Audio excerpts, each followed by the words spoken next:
One brief comment, it's hard to learn about or assess personality if you're Freud, because you can't just ask people about their personality. If you ask people about their personality, you get reports from the ego, not the id and the superego. So Freud can't, there's no questionnaires. Freud assesses personality either by talking to people for weeks, months in the psychoanalytic session, there's a color version of his office, or after Freud, people develop what are called projective tests.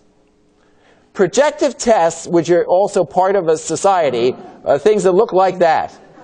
They show you this kind of picture, and they ask you what it looks like, and then they ask you why you thought it looked like that.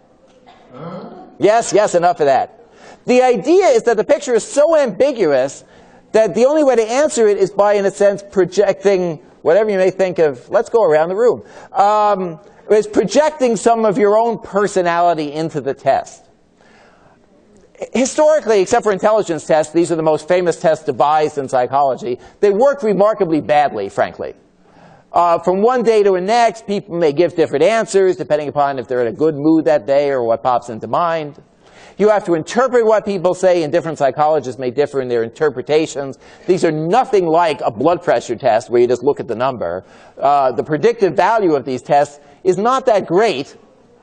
Nonetheless, they're famous because they have this interesting quality to them. The strategy of being kind of indirect and not just asking people about their personality is a good idea. This famous test, this is the Rorschach ink blot test, has an unfortunate history when evaluated statistically to see if it's actually predicting things. But that's the logic of the test.